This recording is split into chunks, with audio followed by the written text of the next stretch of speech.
Bonjour et bienvenue. Aujourd'hui, on se lance dans une exploration, une analyse un peu poussée des racines d'un conflit particulièrement complexe, on le sait, celui qui oppose Israéliens et Palestiniens. Et pour ça, on s'appuie sur une analyse assez détaillée en 4 parties qu'on a reçues. Alors, pour cette discussion, on a décidé de se concentrer ensemble uniquement sur la toute première partie de ce document. C'est celle qui couvre la période, disons, fondatrice de 1896 avec l'émergence du sionisme politique jusqu'à 1947, juste avant donc la fin du mandat britannique et puis la création de l'État d'Israël. L'idée, c'est vraiment de comprendre les fondations historiques, politiques, démographiques qui ont préparé le terrain pour tout ce qui a suivi. On va suivre l'angle de l'analyse pour cette période qui met l'accent sur ces aspects politiques et démographiques. On laissera de côté la dimension religieuse pour cette fois, comme le fait la source pour cette section. Bon, on y va, hein. Alors, commençons par le tout début, la fin du 19e siècle. L'analyse qu'on a là situe un moment vraiment charnière, en 1896. C'est la publication de L'État des Juifs, Der Judenstaat, de Theodor Herzl. Le document insiste bien, ce n'est pas juste un livre, c'est un acte politique, un point de départ. Exactement. Et ça va très vite se concrétiser sur le plan organisationnel. L'année suivante, en 1897, il y a le premier congrès sioniste mondial à Bâle. Et là, l'analyse souligne que l'objectif est clairement défini: obtenir pour le peuple juif, je cite, un foyer reconnu publiquement et garanti juridiquement en Palestine. Ah oui, la formulation est précise, reconnu publiquement, garanti juridiquement, c'est déjà très politique. Tout à fait. Ce n'est plus seulement une aspiration culturelle ou religieuse, même si ça existe aussi, bien sûr. Là, c'est une revendication politique, territoriale, juridique. Et ça vise la Palestine, qui est alors sous administration ottomane. Et l'analyse donne des chiffres sur la situation démographique à ce moment-là, n'est-ce pas? C'est assez éclairant. Oui, et c'est un point que le document juge vraiment fondamental, pour comprendre les tensions futures. Fin 19e, donc, au moment où Herzl écrit et où le congrès se tient, la population juive en Palestine, c'est une toute petite minorité. Toute petite, c'est-à-dire? Les chiffres cités dans notre source tournent autour de 9%. Peut-être même un peu moins de 10% de la population totale. Moins de 10%, effectivement, c'est frappant quand on le met en regard de l'objectif politique d'un foyer national. Précisément. Et l'analyse utilise ce chiffre pour montrer ce décalage initial entre une ambition politique forte et une réalité démographique très différente sur le terrain. Une Palestine très majoritairement arabe, musulmane et chrétienne. Et ça évolue comment au début du XXe siècle? L'immigration juive commence, les aliotes, encouragés par le projet sioniste. Mais même en 1922, donc après ces premières vagues, le pourcentage reste assez bas, environ 11% selon les données du document. Donc ça reste très minoritaire, voilà. Et l'analyse insiste là-dessus. Cette démographie de départ, ça rend l'immigration à grande échelle absolument vitale pour le projet sioniste.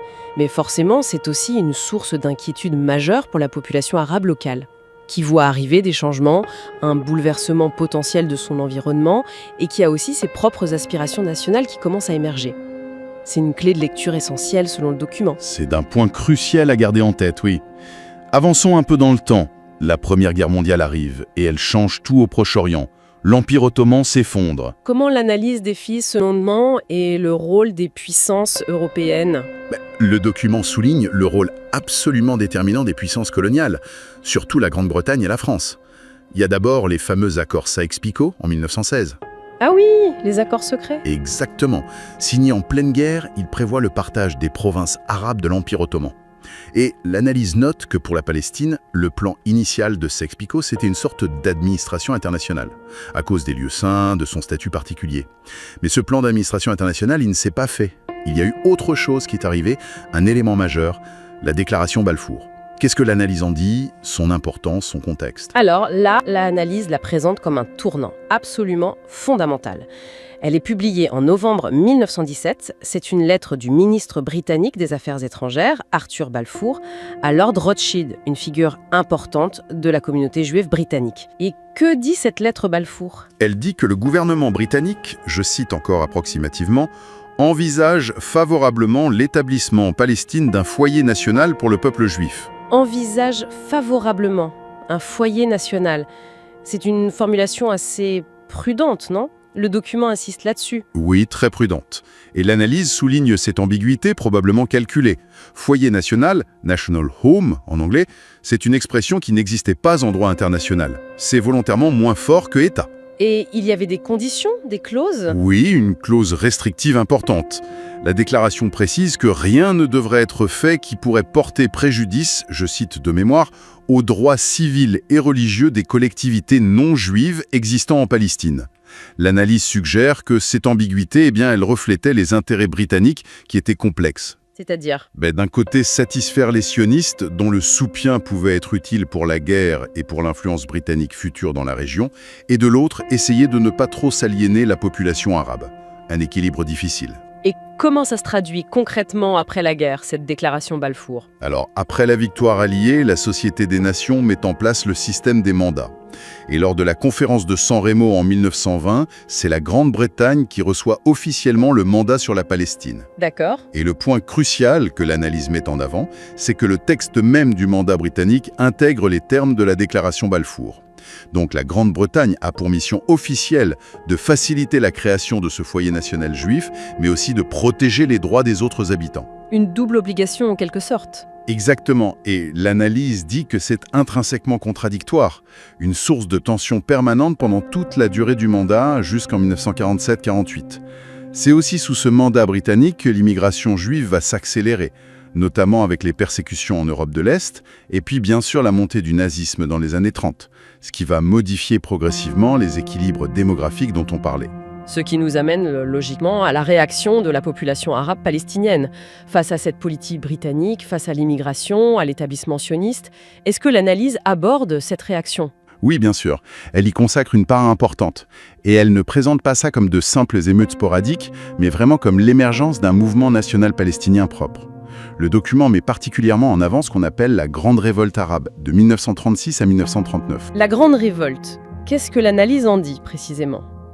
Elle la décrit comme une insurrection majeure, une sorte de guerre d'indépendance avant l'heure, dirigée à la fois contre la politique britannique jugée pro-sioniste et pour la création d'une nation palestinienne souveraine.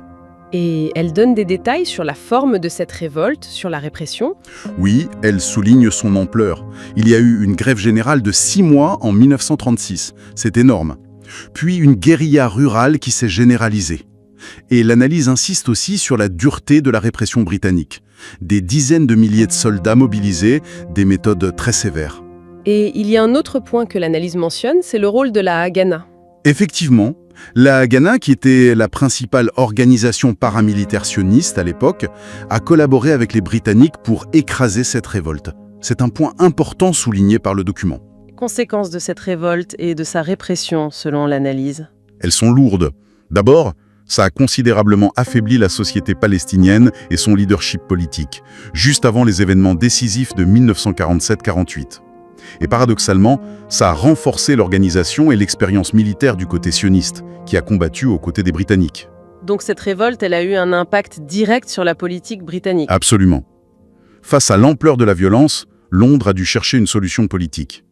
Et c'est là qu'arrive la commission Peel, envoyée en 1937 pour enquêter. Et cette commission va faire une proposition radicale, le premier plan de partage officiel de la Palestine. Le fameux plan Peel. Il proposait quoi exactement, d'après la source qu'on étudie ? Alors, le plan Peel partait du constat que le mandat était devenu ingérable, que les aspirations des Juifs et des Arabes étaient irréconciliables. Donc, il proposait de diviser la Palestine en 3 zones. 3 zones ? Oui, un État juif, qui couvrirait à peu près 20% du territoire selon une source, peut-être jusqu'à 30% selon une autre citée dans l'analyse. En gros, la plaine côtière et la Galilée. Ensuite, un État arabe qui serait fusionné avec la Transjordanie voisine, et enfin une zone qui resterait sous mandat britannique, incluant Jérusalem et un corridor vers la mer. Et ça impliquait des déplacements de population ? Oui, et c'est un point très sensible. Le plan envisageait un transfert, potentiellement forcé, d'environ 225 000 Arabes qui se retrouveraient dans la zone juive et de 1250 Juifs qui seraient dans la zone arabe. Un plan assez radical pour l'époque. Comment il a été reçu ? L'analyse en parle ? Oui. Et elle montre un rejet quasi immédiat et massif du côté arabe palestinien. Pour eux, c'était inacceptable. Ça signifiait perdre une partie importante de leurs terres, accepter un État juif souverain, et puis cette idée de transfert de population était révoltante. Et du côté sioniste ? Là, l'analyse décrit une réponse plus nuancée, plus débattue. Le congrès sioniste de 1937 a rejeté les frontières spécifiques proposées par Peel, jugées trop petites, mais, et c'est important, il a accepté le principe du partage comme base pour de futures négociations. Ah, d'accord. Il y avait une ouverture sur le principe. Oui. Certains dirigeants, comme David Ben Gourion, y voyaient une opportunité historique, obtenir enfin un État, même petit, qui pourrait servir de base pour l'avenir, pour accueillir des immigrants. D'autres, comme les sionistes révisionnistes de Jabotinsky, rejetaient totalement l'idée du partage. Les Britanniques l'ont abandonné. Mais l'analyse insiste sur son importance symbolique. L'idée du partage comme solution possible, elle est désormais officiellement sur la table, même si ça semblait impossible à mettre en œuvre. Et cet échec, il a conduit à quoi ? Il a conduit les Britanniques à changer à nouveau de politique, avec le livre blanc de 1939, qui, pour tenter de calmer l'agitation arabe, limitait très fortement l'immigration juive et l'achat de terres par les juifs. Ce qui, évidemment, cette fois, a profondément choqué et aliéné le mouvement sioniste. D'accord, donc les Britanniques essaient de ménager la chèvre et le chou, mais mécontentent tout le monde tour à tour. C'est un peu ça, oui. L'analyse dépeint vraiment cette politique britannique comme étant prise dans des contradictions insolubles. Et comment le mouvement sioniste réagit à plus long terme, notamment pendant la Seconde Guerre mondiale, face à cet échec du plan Peel et au livre blanc qui leur est très défavorable ? Là, l'analyse met en avant un autre moment clé. C'est la conférence de Biltmore qui se tient à New York en 1942. On est en pleine Shoah en Europe. Oui. Et les dirigeants sionistes, surtout américains, et ceux de Palestine, parce que les Européens sont coupés du monde, ils adoptent un programme beaucoup plus radical que l'objectif initial de foyer national. Plus radical, c'est-à-dire ? Le programme de Biltmore demande explicitement l'établissement de la Palestine entière comme un Jewish Commonwealth, c'est-à-dire un État juif souverain. Ah oui, là c'est un changement d'échelle par rapport à la déclaration Balfour ou même au principe du plan Peel. Absolument. L'analyse interprète ça comme une réponse directe à plusieurs choses. La catastrophe de la Shoah en Europe, bien sûr.